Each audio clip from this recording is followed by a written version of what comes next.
भाई लोगों को ना बहुत कुछ जानना है कि देसी अखाड़े पहलवान की डाइट क्या होती है। डाइट भाई वही नॉर्मल डाइट। तो गाँवों में यही है कि हम थोड़ा नॉर्मल डाइट से थोड़ा ज़्यादा लेते हैं, जैसे बादाम ले लिए ज़्यादा 100-150 बादाम एक बार सौ में डेढ़ लेते सौ हैं। हाँ। बादाम। भाई मैंने एक बहुत मेजर डिफरेंस देख रहा हूँ गांव और शहर के बीच में ना। मैं एक बार क्या हुआ, गांव चला गया तो मेरे फादर वादर बिलोंग करते थे जिस गांव से, तो मैं उधर चला गया तो उन्होंने मेरे को ना रोटी सब्जी दी थी ना, तो मैं हैरान हो गया कि मैंने इतना घी ना अपने 7-8 दिनों में नहीं खाया होगा जितना आज लगा के दे दिया इंडोर में। आप ब्रह्मचर्य को फॉलो करते हैं? हाँ बिल्कुल।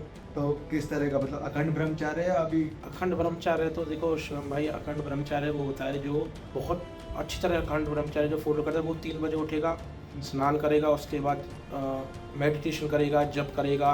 स्पिरिचुअलिटी कैसे मैटर कर रही है तुम्हारे लिए? स्पिरिचुअलिटी बहुत तरीके से मैटर कर रही है, बिना स्पिरिचुअलिटी के इंसान कुछ कर ही नहीं।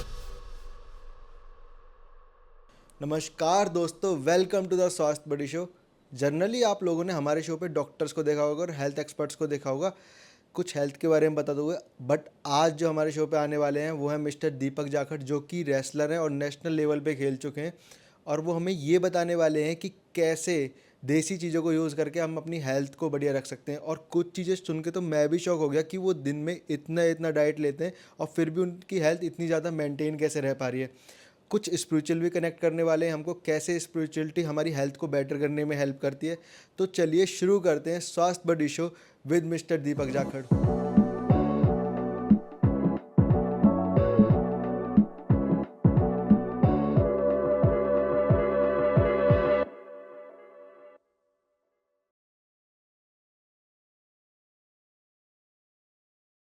तो दीपक भाई, कैसा लग रहा है पॉडकास्ट पे आके? आज अच्छा पहली लग बार रहा आए है। हो? हाँ पहली बार आया। तो कैसा लग रहा है? अच्छा लग रहा मज़ा आ रहा है थोड़ा? है। हाँ अच्छा लग रहा है, बहुत अच्छा फील हो रहा है। तो भाई पहलवानी में बताइए ऐसे कोई टैक्स ट्रिक्स की आप जो यूज़ करते हैं जिसकी वजह से आप हॉस्पिटल ही विजिट नहीं करते? हम भाई थोड़ा फिटनेस के लिए हम थोड़ा एक्सरसाइज के बाद स्ट्रेचिंग करते हैं। थोड़ा एक्सरसाइज से पहले वार्म अप करते हैं, उससे पहले स्ट्रेचिंग करते हैं, जिससे मसल लूज ना हो। क्योंकि हमारा खेल ऐसा है कि पहली ही जैसे कुश्ती की प्रैक्टिस कर रहे हैं तो पहले ही मिनट में जब किस मसल में कितना जोर पड़ जाए तो उसके लिए थोड़ा स्ट्रेच करना पड़ता है मसल। तो फिर एक्सरसाइज करते हैं, धीरे धीरे वार्म अप करते हैं बॉडी को।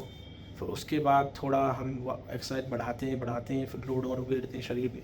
पर जब थोड़ा एक्सरसाइज कंप्लीट हो जाती है फिर उसके बाद फिर स्ट्रेचिंग करते हैं। फिर उससे थोड़ा रिलैक्स हो जाती है मसल। तो तुम मसल रिलैक्स करते हो और उसकी वजह से? और फिर रेस्ट बहुत ज़रूरी है, सबसे ज़रूरी है रेस्ट।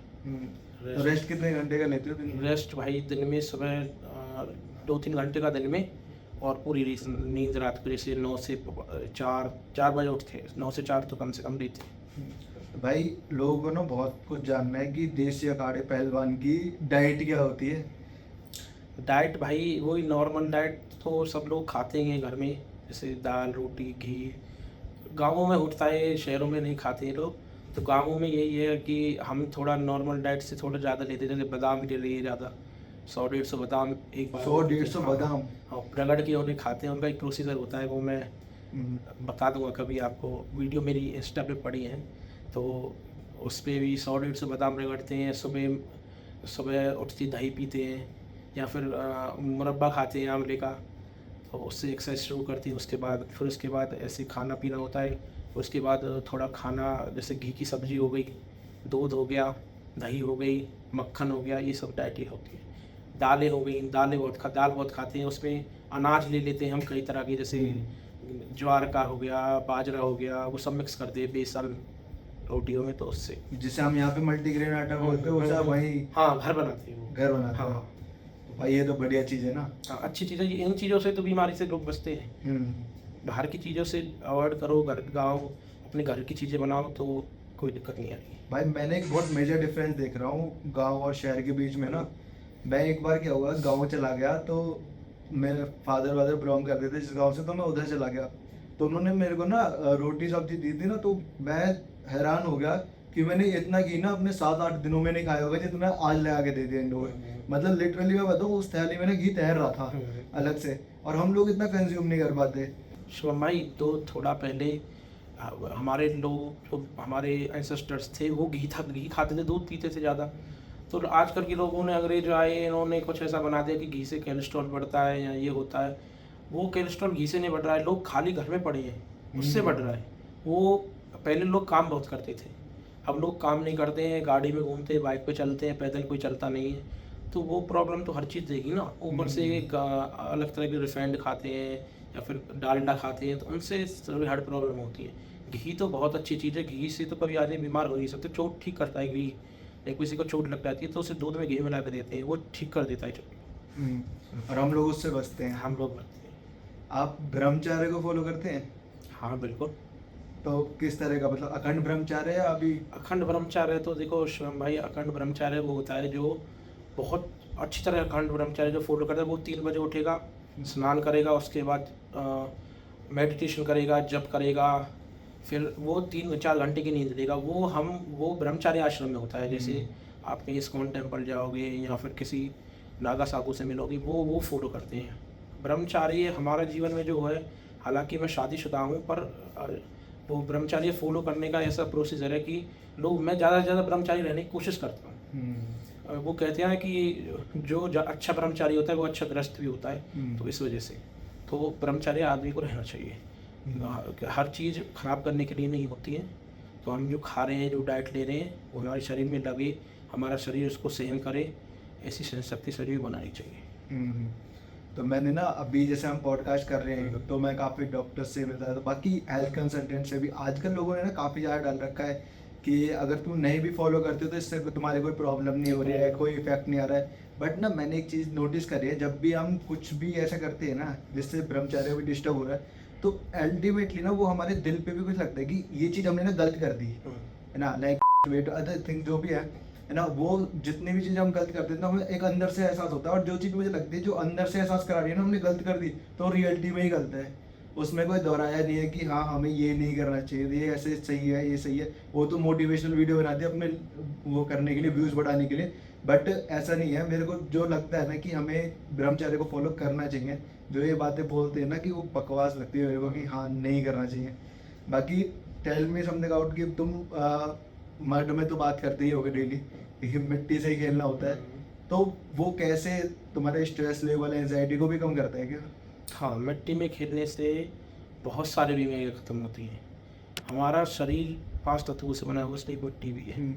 हम मिट्टी में प्रैक्टिस करते हैं, मिट्टी हमारे शरीर को अच्छा करती है, बेहतर करती है, मजबूत करती है। छोटे बच्चे होते हैं, जो एक शहर का बच्चा देखना जो कभी मिट्टी में ना खेला हो, वो बहुत कमज़ोर होगा। लेकिन जो गांव का बच्चा मिट्टी में खेल रहा होगा, पूरे दिन मिट्टी में खेलता है, फिर नहाता है, फिर कपड़े गंदे कर लेता है, वो बच्चा आपको मजबूत मिलेगा। गांव के बच्चे शहरों के वो इसलिए वजह से होते हैं। तो मिट्टी हमारे शरीर को इम्प्रूव भी करती है, हमारे स्किन को इम्प्रूव करती है, हमारे शरीर के रोग खत्म करती है। मैं एक चीज़ बताता हूँ आपको, यहाँ पे इंटरप्ट करना चाहूँगा। एक योग में ना क्रिया होती है मड बात करके बोलते हैं उसे, है ना, माटी स्नान। तो उसका लोग चार्ज लेते हैं आजकल 1000 रुपीज़, 800 समथिंग लाइक दैट, कि आओ तुम मिट्टी में नहाओ, और उसका लेप लगाते हैं, उन्हें लगाते हैं। वो होता है इसलिए कि जो स्किन पे रैशेज हो गए, है ना, बीमारियां हो गई मिट्टी वो स्किन की, उन सबको क्लियर करने के लिए। और कितना सही था पहले का टाइम, मतलब हम लोग ऐसे ही खेल लिया करते थे, ये सब चीज़ें हो जाती थी। बट आज तो मतलब पैसों से खरीद रहे हैं इन चीज़ों को। क्या एक्सपीरियंस है मतलब अभी की, जैसे आप कभी हॉस्पिटल विजिट किया है आपने? हॉस्पिटल कराया विजिट, पर वो मैंने इसलिए कराया जैसे मेरी इंजरी हो गई कभी कुश्ती में या किसी रेसलिंग करते टाइम, प्रैक्टिस करते टाइम कोई हो गई है इंजरी। एक बार मेरे घुटने में इंजरी हो गई थी, तो मैंने फिजियो के लिए किया था। एक बार गर्दन में हो गई तो तब किया फिजियो के लिए, तो ऐसे विजिट किया है। क्या प्रीफर करते ज़्यादा, रेसलिंग या जिम? रेसलिंग एक ऐसा गेम है जिसमें सारे गेम कंबाइन होते हैं। आपको दौड़ भी करनी पड़ेगी, आपको पीटी भी करनी पड़ेगी, आपको जिम भी करनी पड़ेगी, आपको स्ट्रेंथ बढ़ाने के लिए ज़्यादा क्रॉस कंट्री जैसे रेस होते हैं ना 10-15 किलोमीटर, वो भी मारनी पड़ेगी। तो रेसलिंग में सारे गेम आते हैं। आपको गेम भी खेलना पड़ेगा, फुटबॉल भी खेलनी पड़ेगी, बालें भी खेलनी पड़ेगी। तो रेसलिंग हर चीज़ में रेसलिंग है। मतलब आप रेसलिंग करोगे तो आपको हर गेम खेलना पड़ेगा। रेसलिंग ऐसा गेम है। बट मैंने कहीं ना सुना है, माइंड मत कर रहे इस चीज़ को, कि जो रेसलर का लाइफ स्पेन होता है वो कम होता है as compare to other peoples. सच्चाई है क्या इसमें? सच्चाई थोड़ी है। वो देखो उम्र तो भगवान की वो ही है, जो भगवान ने लिख दी वो होगा। हाँ, पर थोड़ा ये है कि जो हम जवानी में मेहनत करते हैं तो बुढ़ापा आते आते थोड़ी घुटनों में दिक्कत आ जाती है, कंधों में आ जाती है, क्योंकि एक्सरसाइज तो करते ही है और उनसे शरीर पे लोड होता है। और किसी चीज़ को ज़्यादा स्ट्रेच करोगे उसकी लिमिट से ज़्यादा तो वो थोड़ा दिक्कत तो देगी। मतलब बॉडी को ज़्यादा स्ट्रेच करते हैं, ज़्यादा दुख देते हैं जवानी में कुछ करने के लिए, कुछ नाम कमाने के लिए, तो बुढ़ापे में थोड़ी दिक्कत आती है। पर आजकल लोगों को जो रेसलिंग नहीं किया उनसे उनको और ज़्यादा आ रही है, क्योंकि अब खान पीन ऐसा चल गया है, सबको ये दिक्कतें आ रही हैं। तुम्हारा स्ट्रेस लेवल भी कहीं डिपेंड करता है क्या इस चीज़ के अंदर कि हाँ कंपटीशन भी देख रहे होगे आजकल कितना ज़्यादा बढ़ रहा है, पहलवानी में भी हर जगह कंपटीशन कंपटीशन। और यही छोड़ो, यही एरिया में छोड़ो कंपटीशन, इन केस तुम गांव से निकल के जैसे आगे बढ़ रहे हो तो पीछे से लोग भी खींचते हैं टांग, तो वो सारी चीज़ें भी बढ़ रही है, तो उससे भी क्या स्ट्रेस लेवल इम्पैक्ट कर रहा है? स्ट्रेस लेवल इम्पेक्ट करता है। खिलाड़ी के जीवन में बहुत सारी ऐसी परिस्थिति आती है जो आदमी को स्ट्रेस देती है, बहुत आती है। बहुत से लोग साथ देंगे आपको दिखाने के लिए, पर वो बाद में पीछे से बुराई करते हैं, ऐसे बहुत लोग। तो हमें अपनी मेहनत करनी है, हमें बस ये रखना है कि हाँ मेहनत करते रहो। किसी को मुँह से जवाब देंगे तो मुँह से जवाब नहीं मिलता है ना, कुछ करके जवाब देना, तो वो अच्छा है। तो इसलिए कुछ भगवान के भरोसे चीज़ें भी रहती हैं कि भगवान ने जो दिया है वो कुछ लोग ऐसे भी होते हैं ना जो मेहनत बहुत करते हैं लेकिन वो उनको वो अचीव नहीं हो पाता। और सचिन के बराबर किसी ने मेहनत नहीं की होगी क्रिकेट में, बहुत नहीं की होगी, पर वो सचिन नहीं बन पाए, तो वो थोड़ा स्पिरिचुअली भी कनेक्ट होता है ना, तो ये चीज़ है। तो करते हो भगवान में विश्वास? बहुत ज़्यादा। बहुत ज़्यादा। स्पिरिचुअलिटी कैसे मैटर कर रही है तुम्हारे लिए? स्पिरिचुअलिटी बहुत तरीके से मैटर कर रही है, बिना स्पिरिचुअलिटी के इंसान कुछ कर ही नहीं सकता। स्पिरिचुअलिटी तो ज़िंदगी में होनी बहुत ज़रूरी है। मेडिटेशन करते हैं ना जो हम, वो हमारे माइंड को कंट्रोल रखती है, स्ट्रेस लेवल कम करती है, और हमें जो परेशानियाँ आती हैं माइंड को डाइवर्ट नहीं होने देती है। मेडिटेशन बहुत ज़रूरी है। स्पिरिचुअलिटी और भक्ति का ज्ञान, नाम जप, ये बहुत ज़रूरी है आजकल की लाइफ में। लोग पाप किए जा रहे हैं लेकिन स्पिरिचुअल कनेक्ट नहीं हो रहे हैं। और फिर वो बोलते हैं, कुछ लोग बोलते हैं कि मैंने अपने दम पे किया, लेकिन वो अपने दम पे कोई नहीं कर सकता, उसके पीछे भगवान है, कोई ना कोई है। अपने दम पे तो कोई कुछ नहीं कर सकता। माँ बाप ने भी हमें पैदा किया, अपने दम पे तो हम दुनिया पे नहीं आए ना, तो कोई ना कोई पीछे तो होता है। यहाँ माँ बाप की बात है तो थोड़ा फैमिली हिस्ट्री के बारे में जानना चाहूँगा। फैमिली हिस्ट्री ऐसी शिवम भाई, पापा भी रेसलर है, दादाजी भी रेसलर थे। तुम तो दंगल वाली फैमिली से हो गए। ऐसा लगा ना। तो पापा भी रेसलर है और दादाजी एक्सपायर हो गई 3-4 साल पहले, तो वो भी रेसलर थे। अब तो पापा ने ही कराई है पहलवानी। तुम्हारे गुरु तो और पापा? हाँ, वो मेरे रोल मॉडल है पूरे। अच्छा, हाँ मैं जानना चाह रहा था कि तुम्हारा रोल। हाँ, वो मेरे फादर ही मेरे रोल मॉडल है। और उन्होंने ही उनके पहलवानी सिवा शुरू लगता है करी। कोई कि हाँ मुझे इसके जैसा बनना है या रेसलिंग में इसकी तरह जाना है? हाँ, रेसलिंग में जैसे हमारे सुशील कुमार पहलवान जी हैं, तो वो बहुत बड़े पहलवान, उन्होंने कुश्ती को जनाया है पूरे विश्व में। तो ऐसे पहलवान होते तो अच्छा होता है जो हमारे खेल को जनाते हैं, तो उनकी तरह सबको बनना पसंद है और बनना भी चाहिए। अभी जहाँ दंगल की बात चलती तो मैं एक मूवी और सुल्तान देखी होगी आपने तो? हाँ, देखिए। तो ऐसा क्या असलियत में भी होता है क्या ये सारे मैचेस जीतते जाना, और ये सारी सच्चाई कितनी है उस मूवी के साथ? सच्चाई इतनी है कि मूवी होती है लेकिन ज़िंदगी में बहुत स्ट्रगल करना पड़ता है गेम वाले बच्चे को। हार तो होनी ही होनी है कभी, मतलब ऐसा नहीं है कि हर कोई जीतता जाता है। अगर जीतता ही रहेगा तो कुछ आगे नहीं बढ़ पाएगा। हार बहुत जरूरी है और हार होती है, और बार बार जीत नहीं मिलती। तुमने कभी ऐसा फेस किया कि हार हुई है, अब पूरा डीमोटिवेशन आ चुका है कि अब तो नहीं खेलना, साला कुछ भी हो जाए अब नहीं जाना रिंग में, या फिर नहीं जाना, नहीं कुश्ती करनी, कभी ऐसा डीमोटिवेट तो आया होगा ना फेस? शिवम भाई, हारा तो हूँ, पर ऐसा नहीं है कि करना नहीं है। मन में हमेशा ये रहा है कि और ज़्यादा मेहनत करनी है, कुछ मेरी कमी नहीं हुई जिससे मैं हारा हूँ, या कुछ और। कभी कभी ऐसा भी होता है ना कि कुछ रहता नहीं है किस्मत में, और करते कुछ और हो कुछ और जाता है, तो ऐसा भी हो जाता है कभी कभी। मेहनत भी करती है पर नहीं हो पाता है, तो ऐसा कभी नहीं सोचा कि मैं रेसलिंग नहीं करूँगा। हार जीत होती रहती है, मैं अपने आप को डिमोटिवेट नहीं करता। हाँ, बहुत से लोग टांग खींचते हैं पर उसकी कोई दिक्कत नहीं है, मैं कुछ करता रहूँगा तो कुछ ना कुछ तो होगा। जो कुछ करूँगा ही नहीं तो कैसे होगा? सही बात है ना? हल्के हल्के तो होगा। हाँ। तो तुम्हारी जो दोस्ती आ रही है, मैं जानना चाहता हूँ कि वो कैसी है? मेरी तो है, चलो यहाँ चलते हैं घूमने, मैं तो वैसी बढ़िया फैमिली से हूँ ना, हमारे यहाँ स्पोर्ट्स की बातें तो उठती ही नहीं कभी भी। वो जमुना जी की कचौड़ी अच्छी है, उसके समोसे बढ़िया है, ये सारी बातें होती हैं घर परिवार में, खाने में ज़्यादा फोकस रहता है। तो तुम्हारे दोस्त यार कैसे हैं, मतलब क्या बातें होती है तुम्हारे आपस में बीच में? हमारे मेरे दोस्त यार सारे स्पोर्ट्स हैं, रेसलर ही है ज़्यादातर। अच्छा। हाँ, आप जानते भी होंगे, नाम सुना होगा, संजय पहलवान, हरिओम पहलवान, युधिष्ठिर पहलवान, वो भी चार्ज से हैं।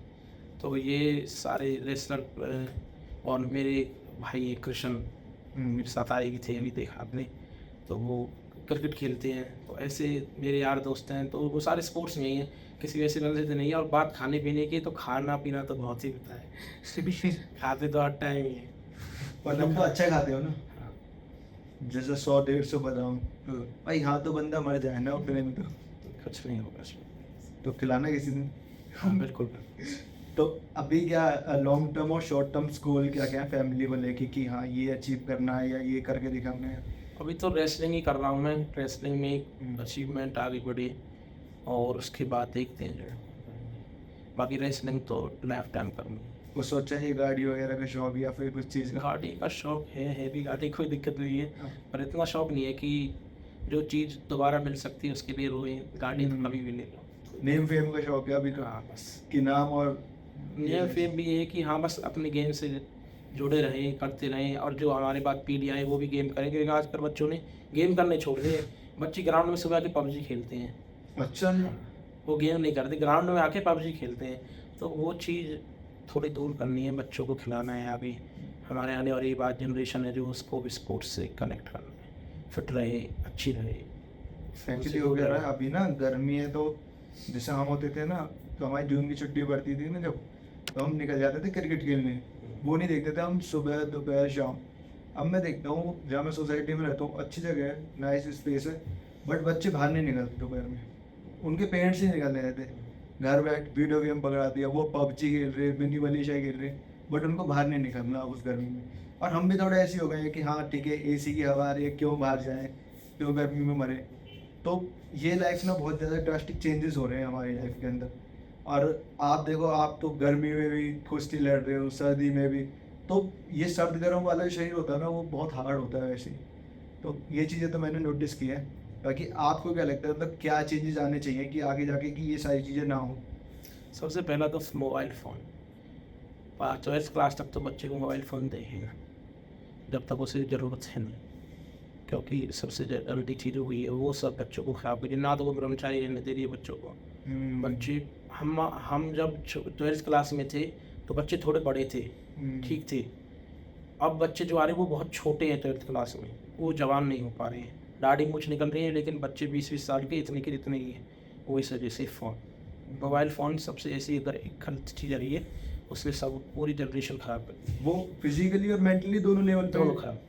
कर रही है। दोनों। और वो मैटर नहीं कर रहा वो बच्चे गांव से या शहर से, वो सभी को ले डूब गया। पता है अभी मैं एक पॉडकास्ट सुन रहा था, पॉडकास्ट में मैंने पढ़ा भी था ये चीज़, कि जब उससे पूछा गया ना कि स्टीव जॉब्स से या फिर फेसबुक के वाले के मार्क जुकरबर्ग, तो उनसे जब पूछा गया ना कि कोई ऐसी चीज़ जो तुम अपने बच्चों को नहीं देना चाहोगे, तो स्टीव जॉब्स ने पता है क्या बोला, कि मैं आईपैड कभी अपने बच्चों को नहीं देना चाहूँगा, है ना। मार्क जुकरबर्ग ने बोला कि मैं उसे सोशल मीडिया कभी नहीं दिखाना चाहूँगा। तो मतलब वो लोग इतने ज़्यादा, और हम लोग उन चीज़ों को साथ अटैक्ट हो रहे हैं, मतलब अट्रैक्ट हो रहे हैं, सारी चीज़ें हो रही हैं। तो ये कहीं ना कहीं तो बहुत ज़्यादा, मतलब एक तरह से ना कोलैप्स कर रही हैं हमें भी, हमारी स्पिरिचुअल लाइफ को भी। और स्पिरिचुअल लाइफ तो ऐसी हो चुकी है ना, लोगों ने दिखाना स्टार्ट कर दिया काफ़ी ज़्यादा उसके ऊपर, बट वो है नहीं ऐसे जैसे होते। तो ठीक है, दिखा रहे हैं, सारी चीज़ें हो रही हैं, बट अंदर से भी कुछ होना चाहिए। मैं ये जानना चाहूँगा कि तुम जैसे स्पिरिचुअल लाइफ के बारे में बात कर रहे थे, हैव यू एवर विजुअलाइज्ड, मतलब तुमने कभी किया है ऐसे विजुअलाइजेशन करके कि ठीक है आज मेरा ये होने चाहिए, ये गोल्स होने चाहिए, ये प्रीफरेंस हो चाहिए? मैच से पहले कभी विजुअलाइज करते हो, या ऐसा लगता है कि ठीक है आज तो मैं हारने वाला था, बट कोई स्पिरिचुअल पावर ऐसी थी जिसकी वजह से मैं जीत गया हूँ? शुरू भाई बहुत बार हुआ है, दिल क्या रोज होता है कि बहुत सारी चीज़ें होने वाली होती हैं, लेकिन कुछ ना कुछ बदल जाता है, अच्छा हो जाता है। ऐसा बहुत बार होता है, और ये इसी वजह से होता है कि स्पिरिचुअली कनेक्टेड है। मेरा गोल होता है कि मैं, जैसे मैं नाम जप करता हूँ, आज मैं 3 माला करूँ, 4 माला करूँ, 5 करूँ, तो मैं इसे इंक्रीज़ करूँ, तो मैं रोज़ अपनी मेडिटेशन बढ़ाऊँ, करके माला बढ़ाऊँ। तो वो ऐसा ही है, तो शुरू आइए ऐसा ही है, मतलब हमें स्पिरिचुअली कनेक्ट बिल्कुल होना ही चाहिए। कोई भी बच्चा, हमें अपने बच्चों को भी ये शिक्षा देनी चाहिए कि वो स्पिरिचुअली कनेक्टेड रहें। स्पिरिचुअली कनेक्टेड रहेंगे तो वो गलत संगत से बचेंगे, उन्हें ग्रंथ पढ़ने को मिलेंगे। आजकल हमारी जनरेशन क्या है कि वेस्टर्न कल्चर को फॉलो कर रही है, वो इसी वजह से हमारे लोग ग्रंथ नहीं पढ़ रहे हैं। नई जनरेशन को ग्रंथ नहीं पढ़ाए जा रहे हैं, उन्हें पढ़ाया जा रहा है बाबर अकबर।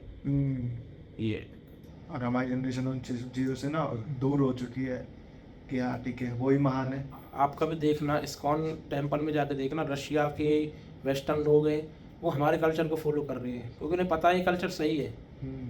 नालंदा यूनिवर्सिटी जलाई गई, वो क्यों जलाई गई? क्योंकि हमारे पास बहुत सारे ग्रंथ थे, बहुत सारी चीज़ें थी जो बहुत पूरे विश्व गुरु बनने की ताकत रखती थी, लेकिन वो इसलिए जलाई गई। उन्हें पता है इन चीज़ों का। अभी उनमें से कुछ चीज़ें बची हुई हैं जिन्हें ग्रंथ पढ़ के वो लोग यहाँ पे हमारे धर्म परिवर्तन करके भक्ति कर रहे हैं, यहाँ के हमारे धर्म को फॉलो कर रहे हैं, हमारे सनातन धर्म के साथ जुड़े हुए हैं। बिल्कुल। तो हमारे ग्रंथ पढ़ रहे हैं, हमारे ग्रंथों से प्रभावित हो रहे हैं, तो ये चीज़ें हैं। लेकिन हमारे लोग नहीं कर रहे हैं इन चीज़ों को, ये परेशानी हो रही है। चलो शुरू मैं तुम्हें कहानी बताता हूँ नालंदा यूनिवर्सिटी के बारे में।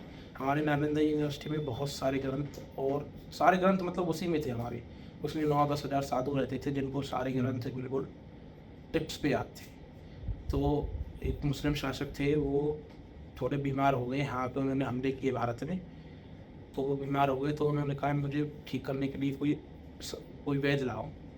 तो वो नालंदा वो किसी पे ठीक नहीं हुई, तो नालंदा यूनिवर्सिटी से कोई वैद्य थे, आयुर्वेद वैद्य, उन्हें पकड़ के लाए। तो उन्होंने बोला कि मैं तुम्हारे सनातन धर्म वालों से दवाई भी नहीं लूँगा और तुम मुझे ठीक भी करो। उन्होंने कहा ठीक है। तो उन्होंने कुरान दी पढ़ने के लिए, कुरान उन्होंने पढ़ी, वो कुरान पढ़ के ठीक हो गई। कुरान पढ़ के ठीक हो गया? तो सुनो तो सही, कुरान पढ़ के ठीक हो। उन्होंने बोला, सोचा है कुरान पढ़ के मैं कैसे ठीक हो सकता हूँ। तो उन्हें बाद में पता लगा उन्होंने पन्नों पे दवाई लगाई हुई थी, वो जैसे पलटते थे ऐसे हाथ लगा के मुँह से, तो वो उससे ठीक हो गए। तो उन्होंने सोचा यार ये तो इनको बहुत ज़्यादा ज्ञान है, आगे चल के तो ये कुछ भी कर सकते हैं। तो उन्होंने यूनिवर्सिटी में ही आग लगवा दी, और जो हमारे साधु थे 9-10 हज़ार साधु थे, वो सारे उनके सर कलम करवा दिए। 9-10 दिन आग लगी थी यूनिवर्सिटी में। कुछ ग्रंथ बचे थे जो हमारे पास अभी भी हैं, बाकी सारे ग्रंथ जल के राख हो गए, जिससे थोड़ी दिक्कतें आई हैं। हमारी जनरेशन जो चेंज हो रही है वो इसी वजह से। तो वो हमारे पास होते तो आज हम विश्व गुरु बोलते ना भारत को, वो वही हो। और यही चीज़ से लगता है कि हमारे एंसेस्टर्स ना, मतलब हम लोग सोचते हैं कि कितना ज़्यादा एडवांस नहीं थे या फिर बहुत पुराने ज़माने के थे। भाई वो पुराने ज़माने के नहीं, हम आगे पुराने ज़माने के हो गए। अब अगर देखा जाए तो हमने आविष्कार कर लिया, बट उन्हें पता था कि वो ये आविष्कार करेंगे ना तो ये संसार ऐसे खत्म होता चला जाएगा। जैसे अब ग्लोबल वार्मिंग हो रही है, 50 पार हो गया टेम्परेचर, तो वो सब पहले नहीं था ना। अब भी मुझे याद है हम जब बचपन में ज़्यादा टाइम तो नहीं, 10-12 साल पुरानी बात करें, छतों पे सोते थे आराम से गर्मियों के टाइम में। आज वो टाइम रह ही नहीं गया कि हम छतों पे सो पाए। भाई ग्लोबल वार्मिंग का सबसे बड़ा रीज़न है मीट ईटिंग। आप सोचोगे वो कैसे? तो हमारे देश में मीट ईटिंग इतनी ज़्यादा नहीं है। नॉर्थ इंडिया में तो लोग वैसे ही बहुत कम खाते हैं, पर लेकिन यहाँ मीट जो लोग काटते हैं वो हाथों से काटते हैं, क्योंकि यहाँ पे अन्न भी है, अनाज भी है, गेहूँ भी है, तो लोग खा लेते हैं। बहुत सारे लोग स्पिरिचुअली कनेक्टेड है, तो इस वजह से कम खाते हैं लोग। लेकिन आप फॉरेन कंट्रीज़ में, अरब कंट्रीज़ में जाओगे तो वहाँ फैक्ट्री है, वहाँ मीट काटने के लिए कोई इंसान नहीं है, फैक्ट्री जिनके लिए बहुत सारा ईंधन यूज़ होता है।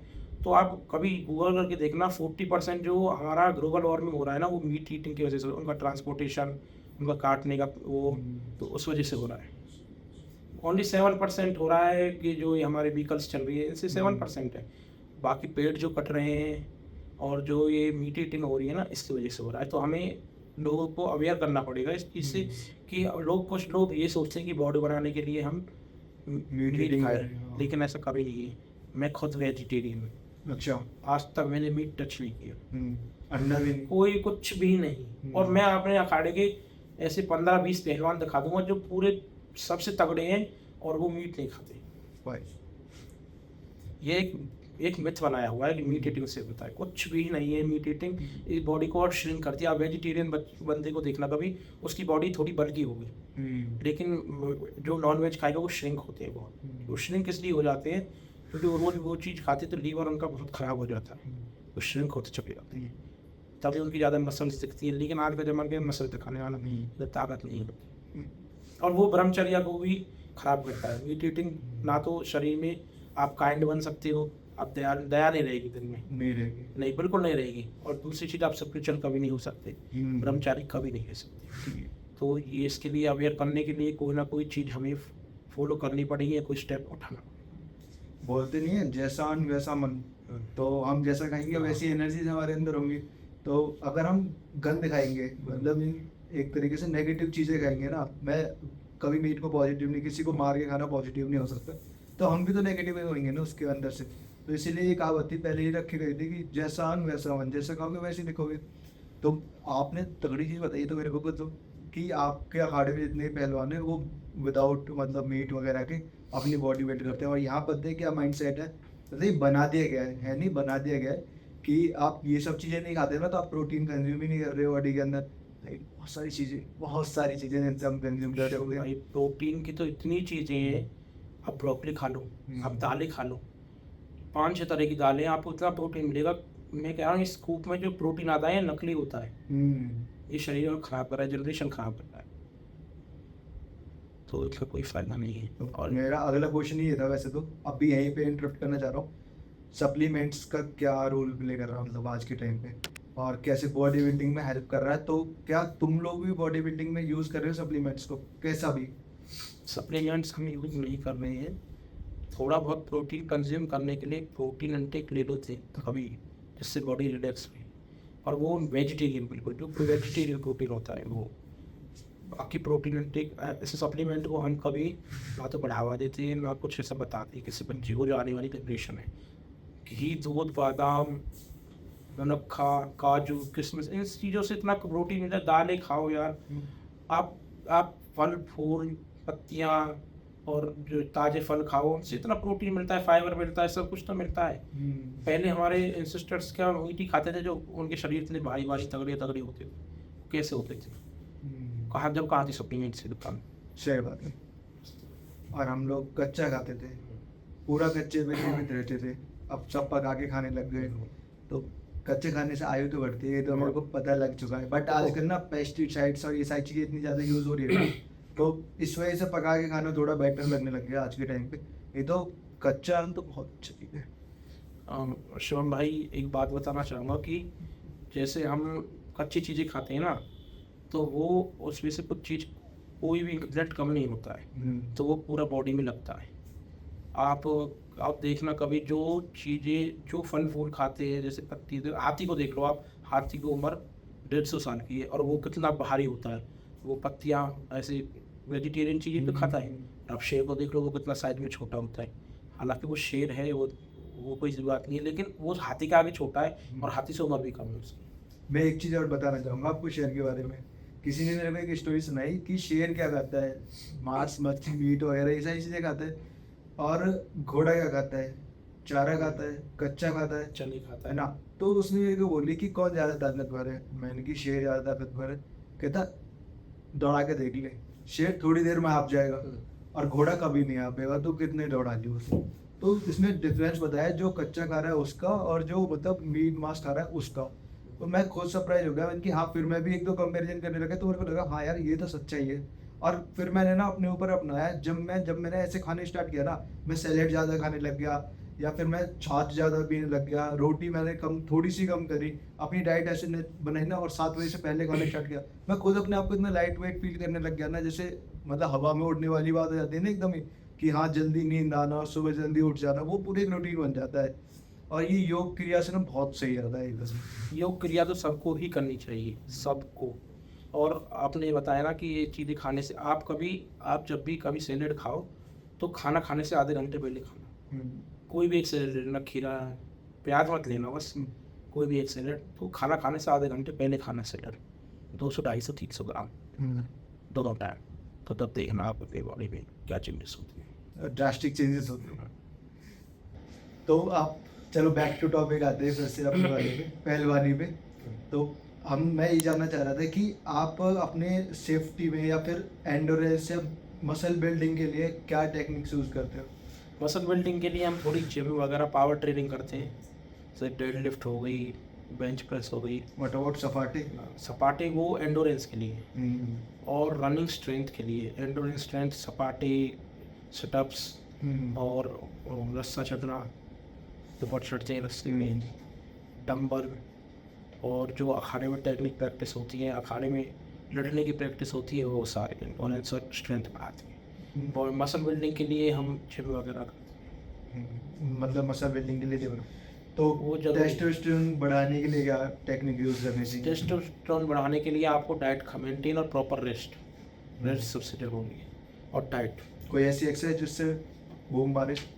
वो एक्सरसाइज ऐसी कुछ नहीं है, सपाटे मारो, ब्रह्मचारी रहो, और सेटअप्स ज़्यादा मारते हैं तो बोलते हैं ना कि पैरों की एक्सरसाइज ज़्यादा करते हैं तो टेस्टोस्टेरोन बूस्ट होता है। अच्छा। तो टेस्टोस्टेरोन जब भी बूस्ट होता है, आप पैरों की ज़्यादा मेहनत करोगे तो टेस्टोस्टेरोन बूस्ट होता है। काफ़ी मज़ा आ रहा है आपसे बातें करके। स्पिरिचुअल भी बातें हो रही हैं, रिलेटेड टू हेल्थ भी बातें हो रही हैं, मसल बिल्डिंग की भी हो रही है। काफ़ी अच्छा लग रहा है। तो दीपक भाई, हमारी बॉडी ना 70% पानी से बनी है, ये तो आपको बताइए। तो आप कैसा पानी यूज़ करते हो? आरओ का, मिनरल वाटर, या फिर देसी? नहीं भाई, देसी जो हमारा गवर्नमेंट से आता है। हमारा गांव तो हैवी यमुना रिवर से कनेक्ट है, थोड़ा उसके सारे ही है, तो बहुत अच्छा पानी है हमारे गांव का, तो हमें आरओ की ज़रूरत ही नहीं। आरओ का पानी पियेंगे तो घुटने खराब ही हो जाएंगे। पहले डॉक्टर सजेस्ट करते थे आरओ का, वो खुद मना कर रहे हैं आरओ का पानी मत पियो। हाँ, न्यू रिप्लेसमेंट बढ़ रही है। क्योंकि आरओ के पानी से क्या हो रहा है, हमारे आरओ के पानी से जो वो चीज़ें हमारी उनमें मिनरल्स होते हैं, खाना हजम करते थे, वो चीज़ें ख़त्म हो गई आरओ के पानी में। उसकी वजह से वो चीज़ें, वो खाना हजम नहीं कर पा रहे हैं, हमारे जो लीवर हो रहा है लोगों का, तो उसकी वजह से लोग बीमार पड़ रहे हैं। किसी को पथरी हो रही है, किसी को किडनी की प्रॉब्लम हो रही है, किसी को लीवर की प्रॉब्लम, आप देखते नहीं हो, किसी को काला पीलिया हो रहा है, किसी का लीवर डैमेज हो रहा है, बहुत ज़्यादा केसेस बढ़ गए हैं, वो इसी वजह से बढ़े हैं। भाई, तुमने देखा होगा कि ना, जितने भी अब तुम फिल्म स्टार दिखते हैं, कोई एक्टर जैसे जो भी थोड़ा बड़ा बन जाता है ना आजकल इंडस्ट्री के अंदर, वो एक ब्लैक वाटर लेके घूम रहा है। ये सब तुमने कभी ट्राई किया? ये सही? कभी तुमने एल्कोहल ट्राई करी है? नहीं करी? कुछ भी नहीं, ऐसी कोई चीज़ नहीं। ऐसी कोई चीज नहीं ट्राई करी? तामसिक भोजन बिल्कुल भी नहीं किया? बिल्कुल। बढ़िया चीज है। तुम इसी वजह से इतना फिट और फिट एकदम रहने का ये भी है, वो तमोगुनी होती है कुछ चीज़ें जो माइंड सेट खराब करती हैं। वो चीज़ें ना तो मैं किसी को ये प्रमोट करता हूँ कि नहीं, आने वाली जनरेशन के लिए भी एक खतरनाक चीज़ें हैं, इनको नहीं लेना चाहिए, और हमारे लिए तो है ही। बहुत लोग अब शराब पीते हैं, वो मर जाते हैं इसी वजह से, तो लीवर डैमेज, इस वजह से खान पीन खराब हो गया लोगों का।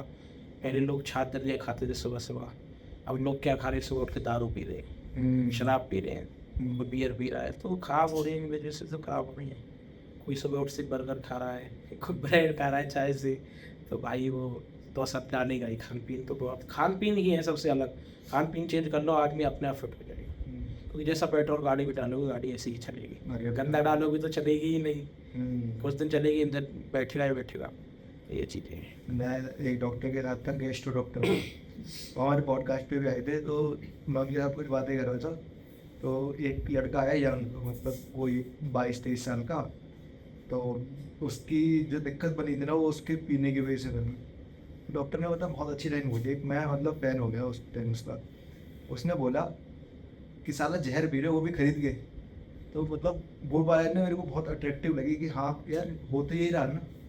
क्या लगता है, स्टार्टिंग में तो आदत होती है ना, एक बस एक पफ मार ले, एक घूंट मार ले, यारी दोस्ती में, फिर उसकी ना वो एक सेंसेशन वाली आदत लग जाती है। अरे तू तो पी लेता है ना। आर्मी में मेरा एक फ्रेंड है चरणजीत करके ना, तो उसने मेरे को एक चीज़ बताई, अगर तुमने पहले दिन पी ली ना, तो तुम रुक नहीं सकते कि तुम बाद तक ना पियो, या तो तुम पियोगे या तुम्हें पिला दी जाती है। मतलब उसकी पोस्टिंग जहाँ पे भी हुई है ना, उसने हर जगह डिनाई करा है, तो उसको कोई ज़बरदस्ती नहीं है। अगर उसने एक बार ले ली अपने सीनियर्स के सामने या कहीं पे भी, तो उसको फिर ज़बरदस्ती है कि हाँ अब तो तेरे को लेनी है, और द होल लाइफ, जब तक तू आर्मी के अंदर है, और वो एक आदत बन जाती है। बट कई बार डॉक्टर्स भी सजेस्ट करते हैं 30 ml is good for health, जो लेते हैं। एक्चुअली तुम तो पहलवानी कर रहे हो, तुम्हारा तो खान पीन तुम निकाल देते हो, बट जो लोग नहीं कर पा रहे ये सारी चीज़ें, उनको तो खाने से के साथ निकालना भी है ना, तो दैट्स वाई इतना इनफ ठीक है। बट वही है कि रुका नहीं जाता, लिमिट्स क्रॉस हो जाती है ओवर से भी। चलो इस चीज़ का तो छोड़ो, तुम ये बताओ कि सोशल मीडिया यूज़ कर रहे हो? करता हूँ इंस्टाग्राम। कितने देर? थोड़ी देर। अच्छा, मतलब अपना चैनल देखने के लिए, या परसेप्शन देखने के लिए, या फिर वही रील्स स्क्रॉल करने के लिए? अपना चैनल देखने के लिए, कुछ पोस्ट वगैरह करने के लिए, कुछ हेल्थ से रिलेटेड पोस्ट करने के लिए, कुछ पहलवानी की पोस्ट आती हैं कि क्या चल रहा है, और डिस्ट्रिक्ट्स में पहलवान है, उनकी कुश्तियाँ कैसी हो रही है देखने। पहले तुम्हें किसी का सर्कल देखना होता था ना कि लड़का कैसा है, तो उसका ना देखते थे कि यार दोस्त कैसे है, जैसे यार दोस्त है वैसी जैसी संगत है वैसी रंगत होगी। बट आज के टाइम पे ना मैंने देखा है कि लोग ना उसका फीड देख लेते हैं या फिर सर्च देख लेते हैं कि क्या चल रहा है, उसकी रील्स क्या कौन कौन सी आ रही है, तो लड़के की संगत ऐसी होगी फिर रंगत भी ऐसी होगी। तो ये क्रेज बहुत ज़्यादा बढ़ते जा रहा है। और जैसे तुमने बताया कि तुम इंस्टाग्राम बहुत कम चलाते हो, बहुत कम देखते हो, बट कुछ पोस्ट देखते हो जो उससे रिलेटेड होती है हेल्थ वगैरह से, बॉडी बिल्डिंग से। अंकित बैनपुरिया को फॉलो करते हो? नहीं करते, क्यों? जेलसी? नहीं, जेल से नहीं। फिर मैं रेसलर्स को फॉलो करता हूँ, वो थोड़े हाँ ठीक है, वो भाई फिटनेस रोल मॉडल है, बन चुका है भी आता, वो बच्चों को अच्छी शिक्षा दे रहा है, पर मैं फॉलो नहीं करता। बाकी बंदा अच्छा है, सबको अच्छी शिक्षा दे रहा है, अच्छी बात है, ये करना चाहिए, हम सबको करना चाहिए। तो मैं ऐसा फील नहीं होता है कभी कभी कि यार हम तो इतनी मेहनत कर रहे हैं, स्टेट लेवल नेशनल लेवल तक जा रहे हैं मेहनत कर करके, फिर भी हमें कोई नहीं पूछ रहा, और सोशल मीडिया पे हम इतने ज़्यादा नहीं है एक्टिव इस रीजन से। और जो एक बंदा है या कोई भी है, नॉट अंकित, कोई भी है, उसको इतना ज़्यादा पॉपुलर किया जा रहा है थ्रू सोशल मीडिया। शिवम भाई, वो जेल से इसलिए नहीं होती क्योंकि लोग पागल हो चुके हैं, नहीं लोगों में समझ नहीं है, लोग गंदगी के पीछे भागते हैं। मैं उन लोगों की नहीं कह रहा हूँ जो फिटनेस की चीज़ें बताते हैं, अच्छी चीज़ें बताते हैं, उन्हें बतानी चाहिए, और वो सोशल मीडिया बनी है इस चीज़ों के लिए। लेकिन आजकल लोग गलत इस्तेमाल करने लगे हैं, वो गलतियाँ जो लोग कर रहे हैं ना, उन गलत चीज़ों के पीछे भाग रहे हैं, तो वो गलत है। वो उनको उनकी वजह से मुझे जेल से नहीं होती है। मुझे अच्छा लगता है कि मैं ऐसा नहीं। चलो दीपक भाई, आपसे मिलकर काफ़ी अच्छा लगा, पहलवानी के कुछ ट्रिक्स टिप्स सीखे, और कैसे हेल्थ को अच्छा रख सकते हैं ये भी सीखा। उम्मीद है कि आप लोग ऐसे ही अवेयर करते रहेंगे लोगों को, हमारे समाज को। और कोई मैसेज जो यंगस्टर्स को देना चाहते हैं? यंगस्टर्स को एक ही मैसेज देना चाहता हूँ, बस मोबाइल फ़ोन यूज़ करना कम कर दे बस, और कुछ फिटनेस की चीज़ें करें, खेल करें, कोई गेम करें, माँ बाप का नाम रोशन करें, और पढ़ाई करें, कुछ भी करें, बस कुछ गलत चीज़ ना करें। ठीक है दीपक भाई, thank you so much for coming. और उम्मीद करते हैं कि आप ऐसे ही आगे बढ़ते जाएं, देश का नाम रोशन करें, अपने शहर का, अपने गांव का नाम रोशन करें। और नेशनल लेवल तक तो हमने आपको दे ही लिया है, चाहते हैं कि इंटरनेशनल लेवल पे भी पूरा देश का नाम रोशन करें और अच्छी स्पिरिट क्रिएट करें सो यंगस्टर्स और सभी लोगों के अंदर।